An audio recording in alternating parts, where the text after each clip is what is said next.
How's it going, guys? Today I spent a little more time than I expected I would need to on this, on my 3D printer that I got in the mail. And yeah, it's got a nice rat's nest of wires. There's the main board right there. It kind of looks like an Arduino board. Here's the power supply. And it's turned on and working, not running quite yet. Because I haven't put the belt on yet, which needs to go down here. You can see that motor over there. And it loops. There we go. Loops around through here, underneath that. Accidentally bumped my extruder.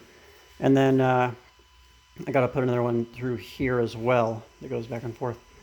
And before I do that, I just want to make sure that all the motors are working properly and everything, since I just finished sorting it out and getting it built. So that's how it's going, and I'll post a video as soon as I actually get it printing stuff. But I just wanted to do a quick update about that so I can have a video uploaded for today. And then also I've got a few other videos that I'm working on editing for the house right now.